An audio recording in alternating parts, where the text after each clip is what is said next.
नमस्कार दोस्तों, स्वागत है आप सभी का आपके अपने YouTube चैनल इलाइट एकेडमी में। चलिए आज हम लोग समझने वाले हैं कुछ क्वेश्चन को लेकर जो हम सबसे आसान तरीके से किस तरीके से हम किसी क्वेश्चन को कर सकते हैं। आज हम कुछ क्वेश्चन लेने वाले हैं पॉलिनोमियल अलजेब्रा से। वहां से हम जो बड़े-बड़े क्वेश्चन दिए जाते हैं उनको हम आसान तरीके से और जल्दी से जल्दी कैसे कर सकते हैं उस चीज को हम देखते हैं। तो चलिए स्टार्ट करते हैं। सबसे पहला क्वेश्चन देखिएगा, यहाँ पर क्या है, if X square plus X minus 12 equal 0 is a factor of polynomial this then the respectively value of P and Q are. अब देखो, यदि हम इसको बेसिक मेथड से करने लगे तो काफी समय लगेगा। क्यों? क्योंकि ये वाला इसका एक फैक्टर है, तो इसको इससे डिवाइड करो, फिर जो वैल्यू आएगी उसके अकॉर्डिंग पी और क्यू की वैल्यू निकालनी होगी। क्लियर हुआ?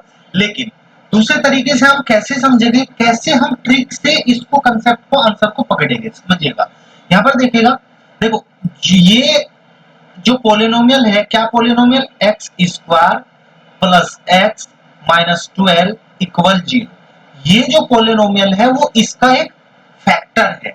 जब इसका फैक्टर है तो जाहिर सी बात है जो इसकी वैल्यू होगी वो इसको भी सेटिस्फाई करेगी, इसको सेटिस्फाई करेगी तो इसकी वैल्यू यहां से x की वैल्यू क्या आ जाएगी, प्लस 4x माइनस 3x, मतलब x की वैल्यू आएगी माइनस 4 और प्लस के 3। ये दो वैल्यू आएगी जो इसको भी सेटिस्फाई करेगी, इसको भी सेटिस्फाई करेगी। तो हम यहाँ से 3 को उठाए और यहाँ पर रखते हैं तो वैल्यू हो जाती है 3 3 जा 9 3 जा 27 प्लस में 3 3 जा 9 p और प्लस में q। आप देखिएगा जो भी यहाँ पर वैल्यू होगी p और q की वो हम यहाँ पर रखेंगे और रखने पर क्या आना चाहिए, 0 आना चाहिए। बात क्लियर हुई? रखने पर क्या आना चाहिए, 0 आना चाहिए। अब देखिएगा यहाँ पर समझिएगा इस चीज को कि हम आंसर पर जल्दी से जल्दी कैसे पहुंच सकते हैं। यहाँ पर देखो ये वैल्यू प्लस की है, ये वैल्यू p पर डिपेंड करेगी, ये वैल्यू q पर डिपेंड करेगी। अब देखो पहले को देखो, यदि हम इसको माइनस ले लेते हैं तो केवल ये वैल्यू माइनस की आएगी, माइनस की आएगी, ये वैल्यू प्लस की आएगी। और 11 9 जा माइनस 99 और प्लस में 121, ये तो कभी 0 नहीं होगा। क्लियर हुआ? तो जाहिर सी बात है 0 कब हो सकता है, 0 जब होगा जब q की वैल्यू नेगेटिव होगी। q की वैल्यू क्या होगी, नेगेटिव होगी। क्योंकि देखो यहाँ पे ध्यान से देखना, जो Q की वैल्यू है वो सबकी बड़ी है, P की वैल्यू क्या है, छोटी है। तो जाहिर सी बात है जो Q है वो बड़ा होना चाहिए, बड़ा होना चाहिए, नेगेटिव होना चाहिए। तो यहाँ पर आपको चारों में केवल एक ही ऑप्शन दिखेगा कि ये नेगेटिव है, तो यही आपका क्या हो जाएगा, बिल्कुल करेक्ट आंसर हो जाएगा। क्लियर हुआ? चलिए इसी तरह एक क्वेश्चन और समझते हैं कि हम उसको कैसे करेंगे। देखिएगा यहाँ पर बिल्कुल सिंपल क्वेश्चन है, इसने कहा है the factor of this are. अब देखो ये जो है यहाँ पर इसके फैक्टर दिए गए हैं। जाहिर सी बात है पॉलिनोमियल का लिखा हुआ है x4 plus x square plus 25, ये वैल्यू क्या है, प्लस की है। तो अब आप आंसर पे आ जाइएगा। आंसर को जैसे ही आप देखते हो ये और ये मल्टीप्लाई करते हैं तो प्लस आ सकता है, आंसर हो सकता है। ये और ये माइनस आएगा तो ये तो कभी भी आंसर नहीं होगा। अगले पर चलते हैं, ये और ये प्लस आ सकता है, ये और ये माइनस, तो ये कभी भी आंसर नहीं होगा। यहाँ पर आपने दो ऑप्शन डिस्कार्ड कर दिए गए। चलिए अब दोनों दो ऑप्शन बचे हैं। यहाँ पे देखो जो x की पावर 4 है तो इससे तो आंसर नहीं आएगा, क्योंकि इसकी मल्टीप्लाई x की 4, इसकी मल्टीप्लाई x की 4, तो यहाँ से आंसर नहीं आएगा। आंसर कहां से आएगा, एक्स स्क्वायर वाली टर्म से। तो अब आपको देख लेना है इन दोनों को सेलेक्ट करने के लिए एक्स स्क्वायर वाली टर्म लेंगे। एक्स स्क्वायर यहाँ पे कब आएगा, देखो जब हम इसकी मल्टीप्लाई यहाँ पे करते हैं तो एक्स स्क्वायर आएगा क्या, 5x स्क्वायर। इसकी मल्टीप्लाई इसमें करेंगे तो एक्स स्क्वायर आएगा माइनस 9x स्क्वायर। इसकी मल्टीप्लाई इसमें करेंगे तो प्लस 5x स्क्वायर। इसको हम सोल्व करते हैं तो क्या आ जाता है, एक्स स्क्वायर, जो कि आंसर में है। तो option A is the correct answer हो जाएगा। बात क्लियर हुई? तो ऑप्शन ए क्या हो जाएगा, आपका आंसर हो जाएगा। क्लियर हुआ? यहां तक बिल्कुल अच्छे से समझ आया ये चीजें। चलिए आगे देखते हैं, ऐसे ही एक दो क्वेश्चन और देखते हैं।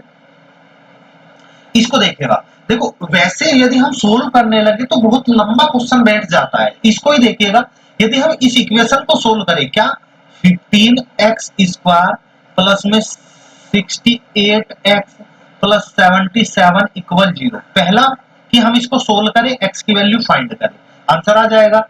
इसको सोल्व करें, y की वैल्यू फाइंड करें, तो छोटा बड़ा पता लग जाएगा कौन है कौन नहीं।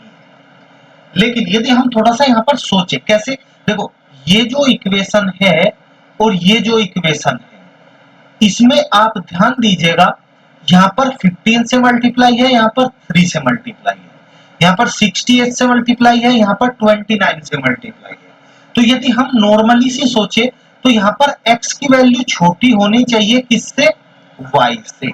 x की वैल्यू क्या होनी चाहिए, छोटी होनी चाहिए y से, क्योंकि देखो जो कांस्टेंट वैल्यू है वो 77 और 68 लगभग थोड़ा सा इक्वल ही है, लेकिन जो कोफिशिएंट है उनमें बहुत ज्यादा डिफरेंस है।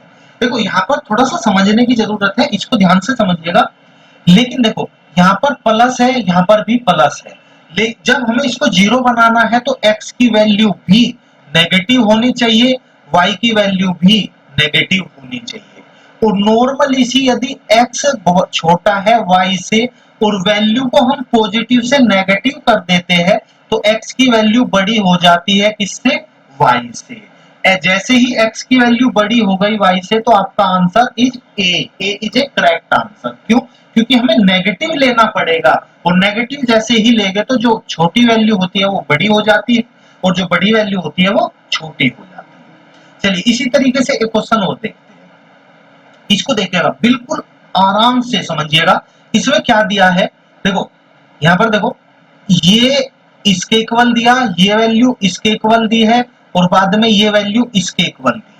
आपको चाहिए वैल्यू b की वैल्यू चाहिए, b की वैल्यू चाहिएगा, तो मैंने यहाँ पर देखो b इसमें यूज हो रखा है और इसमें यूज हो रखा है। देखो यहाँ पर नॉर्मली सी हम बात करें तो b a plus b plus c का स्क्वायर दिया था क्या, 1536, c a plus b plus c का होल स्क्वायर दिया था क्या, 768।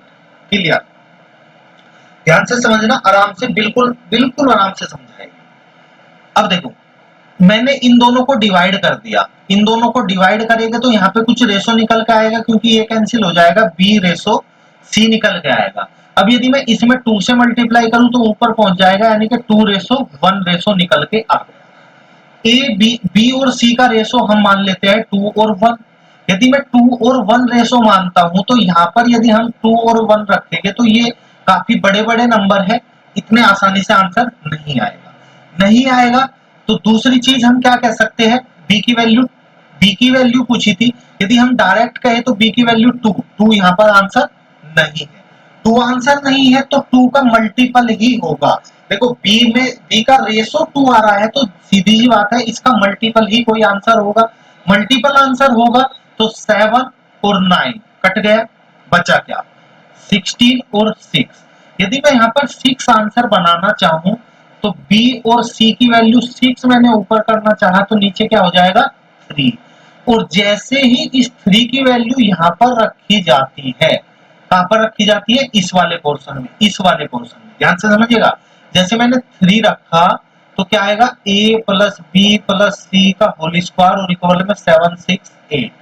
तो मेरा कहने का अर्थ है यहाँ पर भी 3 रखेंगे, कोई दिक्कत नहीं, इसकी वैल्यू को इससे डिवाइड करेंगे तो 3 2 जा 6, कितना बचेगा 1, 3 5 जा 15, 1 बचेगा, 3 6 जा 18, यानी कि 256, जो कि स्क्वायर रूट होता है किसका, 16 का, किसका, 16 का स्क्वायर रूट होगा। स्क्वायर रूट ही चाहिए ना, तभी तो हमें इसका नंबर निकल के आएगा। क्लियर। अब देखो आप कह सकते हो कि ये भी तो 2 से डिवाइड हो रहा है, बिल्कुल हो रहा है। यदि हम इसको 2 से मतलब b upon c equal 16 upon 16 बनाना चाहे तो नीचे क्या आएगा, 8 आएगा, और 8 आएगा तो 8 जो 768 है ये नंबर 8 से डिविजिबल नहीं है, डिविजिबल नहीं है तो यहाँ पर स्क्वायर रूट नहीं निकाल सकते, तो आपका आंसर ये नहीं होगा, क्या बचेगा, ऑप्शन नंबर 6 आएगा। तो देखिए ये छोटे छोटे तरीके होते हैं, मतलब कंसेप्ट है, तो आपको कंसेप्ट की नॉलेज है तभी आप इस चीजों को कर सकते हैं। तो ये कुछ वे मेथड है जिससे हम डायरेक्ट आंसर पर पहुंच सकते हैं, एक लंबी चौड़ी कैलकुलेशन नहीं करनी। क्लियर हुआ? चलिए, उम्मीद है ये सब चीजें आपको समझ आई होगी। यदि आप टीजीटी, पीजीटी या फिर पीजीटी की तैयारी मैथ से कर रहे हैं, मैथ सब्जेक्ट से कर रहे हैं, तो आप हमारे साथ इस चैनल पर जुड़ सकते हैं। यदि आप हमारे इस चैनल पर नए हैं तो प्लीज चैनल को सब्सक्राइब कर दीजिएगा, बेल आइकन को प्रेस कर दीजिएगा ताकि आने वाले वीडियो का नोटिफिकेशन आपको तुरंत मिल जाए। चलिए मिलते हैं नेक्स्ट वीडियो में, जब तक देखते रहिएगा इलाइट अकेडमी।